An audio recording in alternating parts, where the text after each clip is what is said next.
What is up, guys? Rickackis here and going over the Guns of Destiny. So this is every gun type in the game and some kind of generalities and topics about the loot system. So let's get right into it. For primaries, there are scout rifles, pulse rifles, auto rifles, and hand cannons. Now for scout rifles are always semi-automatic. They are balanced very simply. For example, one will have a little bit higher rate of fire and then be nerfed a little bit in damage, whereas another one will have a little bit less rate of fire but then have higher damage. Very simple stuff like that. Like basically, you know, one stat goes up, another stat goes down. Simple balancing. Now all the scout rifles are pretty similar in the game, and all of them had very good bonuses to headshots. So headshots with the scout rifles were extremely important and made them very effective. Pulse rifles were always triple burst, like 3-round burst assault rifles. They again were balanced very simply. They had one would have a larger magazine size and then be punished a little bit for damage. Another one would have a smaller magazine size and make up for this with higher damage. Now the one thing about the pulse rifles is they felt extremely similar when talking about accuracy and also recoil. When you're shooting these guns, and even rate of fire, when you're shooting these guns, they all felt extremely similar. Yes, you did notice the increase in damage and the increase in or decrease in magazine size, but aside from that, they all felt extremely similar to each other when shooting them. The recoil pattern, the rate of fire between each pulse rifle was basically the same. Now, auto rifles had essentially 3 types that were present. There was a very slow shooting 450 rounds per minute rifle with very good damage. Then there was a 600 rounds per minute version with good damage, and then there was a 900 rounds per minute version with okay damage. Now I have videos of a lot of these guns I'm going over. I have, you know, done videos of, so if you want to check that out to get a better idea of what I'm talking about, go ahead. But basically, yeah, like the one that was 900 rounds per minute was called the Sahara. It was like the damage output was very good, but actually like the damage per shot was nowhere near as high as the other ones. It made up for this obviously though with 900 rounds per minute, and also was nerfed by having pretty decent recoil. The 600 rounds per minute, the Galahad one, was kind of the jack of all trades, useful in like any scenario. Did have a noticeable amount of recoil, nothing too hard to control, and had decent damage, while as the 450 rounds per minute version basically had a little bit higher damage and less recoil, so just better at getting killing enemies at medium to long range. Now going on to the hand cannons. The hand cannons were all very similar to each other. All had about 6 rounds in a magazine. Very good headshot damage, but aside from that, there wasn't too much difference between getting a few hand cannon, like one hand cannon to another. Now, the cool thing about primaries is all of these guns had very decent headshot bonuses and had recoil able to control a lot of them.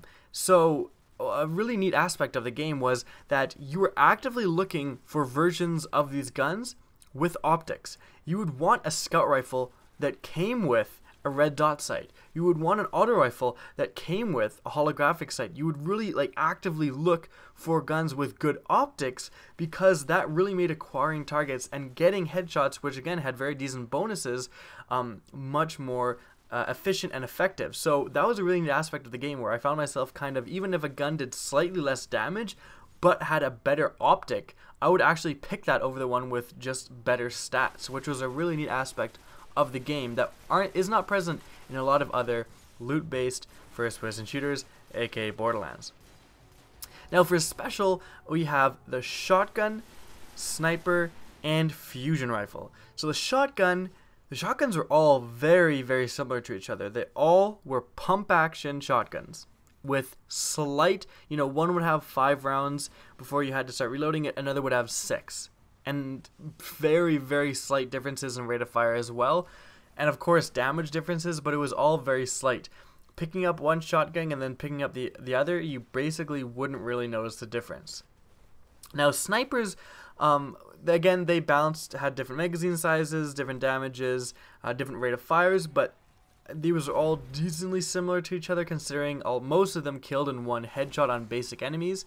But a neat aspect was, when you are talking about an uncommon sniper, uncommon snipers, as well as all the primaries. When you got them, you could pick from different optics. So it would come with a certain base optic, then you could unlock 2 more optics. Now the cool thing about the sniper was that there was a like a really long range optic, there's a kind of a medium jack of all trades optic, and then there was a low zoom optic.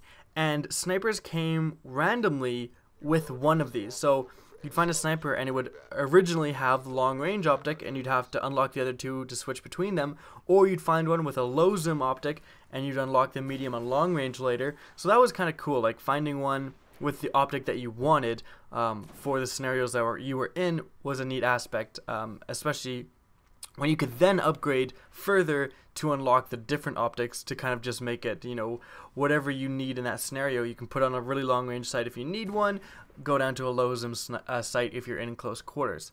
Now fusion rifles are basically charge up shotguns. It's as simple as that. They have a little charge period and they shoot a group of projectiles, and then those act, it's just very similar to a shotgun, except you have to charge it up. Now, you know, a few differences from the shotgun is that it is definitely better at medium ranges. The shotguns, I think they have a little bit wider area of effect, and also the bullets, they just don't seem like they carry as much damage at long ranges, whereas the fusion rifle, charge, you shoot it, it stays decently tight, and you can kill enemies at medium range decently easy. Now, the one thing about the fusion rifle, though, is that since you charge it, that's going to be a downside in close range. You're charging the gun instead of shooting it. You're charging it, you're getting hit, you're getting shot, whatever, whereas you would definitely prefer to just shoot the gun. Now, lastly, going into heavy weapons, we have light machine guns and rocket launchers. So the light machine guns, or I guess machine guns, they would be the, you know, what you picture as when you think of machine gun, M60, big, chunky, just kind of really heavy machine gun. Now, they had very, very different variations in terms of, you know, just a lot of stats. There was ones with 900 rounds per minute. I found one with 900 rounds per minute, extremely fast shooting, like kill guys extremely quickly, all the way down to, I found one with like 350 rounds per minute, but it was very high damage and actually came with explosive rounds, because unlike some of the other guns, for light machine guns, you don't upgrade optics, you upgrade the type of rounds it comes with. So you can put on explosive rounds, you can put on certain rounds that let you carry more and backup, so you can change the different rounds, which was a really cool aspect of the game. And so yeah, you could find ones that just that had a base level explosive round to do just massive damage, but they would only be shooting at 350 rounds per minute. Also, you could find like the 900 rounds per minute one I found had, I think, 96 rounds in a magazine, something very high like that, all the way down to you could find ones with 36 rounds in a magazine. So there was huge variations between different light machine guns. And lastly, rocket launchers. Rocket launchers, they were pretty similar to each other. There's basically like 2 types of rocket launchers. There was a rocket launcher that shot 1 rocket, and then you had to reload it, and then there was a rocket launcher that shot 2 rockets, and you had to reload it. I ended up preferring the 1-shot, actually. The 1-shot would always, of course, do more damage than the 2 shots. Not necessarily like in total. What I'm trying to say is a 1-shot from the 1-shot rocket launcher would do more damage than 1 shot from the 2-shot rocket launcher. And since ammo was so limited, like you would run out of ammo for heavy and special weapons all the time, especially if you're actively using a heavy or special weapon, that you really just wanted to shoot once and kill the enemies. Like, I don't want to shoot once and then do a lot of damage and almost kill an enemy and then have to shoot again to finish them off. I want to shoot once, because there frankly wasn't enough ammo to be shooting twice at everything. So that was definitely the downside of the double shot rocket launchers. So those are all of the gun types in the game. Now, in addition to this, I just want to talk about, you may have heard me say they're pretty similar. You know, the scout rifles are pretty similar. The pulse rifles are pretty similar. A lot of the guns, they really were. The shotguns especially were all the same gun. The hand cannons were very, very similar.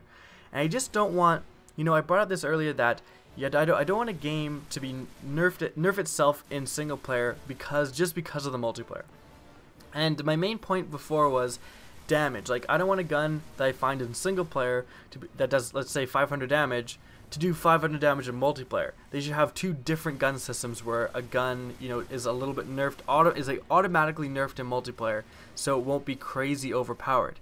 Now this hurts from multiplayer to single player if they have the same gun system, because let's say again the gun that does 500 damage does 500 damage in multiplayer. They're like, okay, this is way too good for multiplayer, we need to nerf it. They nerf it down to 300 damage, and then in single player it's also nerfed down to 300 damage. So the gun that you spent 7 hours for getting, this legendary gun, is now shit in single player, and you may not even like multiplayer, you may not even play multiplayer, and now your guns are becoming useless because they're nerfing everything for multiplayer. Now this isn't just me making things up, this actually happened in Defiance. In Defiance, it was like loot-based game, just like this game, but they had a connected gun system. So a gun would become overpowered in multiplayer, they would nerf it, the next time you would log on to the game, all your favorite guns were nerfed, you weren't even playing multiplayer. So there just became no point in farming and getting really good guns because everything was basically balanced for multiplayer and it wasn't fun anymore. And that stopped a lot of people from playing that game. Now I trust Bungie to not do this, and I've been reassured by tons of people that there is actually two different gun systems, thank God. But another thing that you got to be aware of when they're designing a game with competitive multiplayer and single player is that that's why all the shotguns are so similar. Maybe that's why there's no fully automatic shotgun. Somewhere along the lines at Bungie, someone was sitting at a desk and said, hey, why don't we design a fully automatic shotgun? And another guy said, that's going to be pretty overpowered for multiplayer. Let's just not do that. That is my number one concern. I really hope that didn't happen in the game. I really hope there is semi and fully automatic shotguns in the full release of this game, because this was just the alpha and we had a limited preview, but I really don't want that to happen. I really don't want them to, refuse to put in all these special, guns that shoot lightning bolts, all these crazy laser rifles and stuff, and then they kind of make guns very, very similar, and then because they have in the back of their minds, they're also designing the game for competitive multiplayer. That's just a concern I have. It's not necessarily, I don't want you guys to think I'm shitting on Destiny. Destiny is a fantastic game, and the fact that it does have a very good competitive multiplayer could increase the longevity a ton. Having a really good multiplayer in addition to a really good single player could be just a really awesome thing. But I also really hope we get a little bit more variety in the different types of guns. Again, my example goes back to shotguns. I don't want every shotgun I find in the game to be a pump action shotgun. I want a fully automatic, I want a semi-automatic, I want some cool shotguns. And it's the same with scout rifles and pulse rifles and auto rifles and all the other guns. There needs to be a little bit more variety in the guns. Now that being said, the fact that you can upgrade guns substantially is probably going to increase the variety to levels we haven't seen before. No other game with this kind of loot-based aspect has also offered this much customization, per gun. So we could see things that we've never seen before. And again, this is all speculation. But I just wanted to bring up this concern because it is something worth discussing and worth bringing into your guys' notice. So that's pretty much it for the video. I hope you guys enjoyed. Remember to rate, comment, and subscribe for more Destiny content. And as always, have a good day.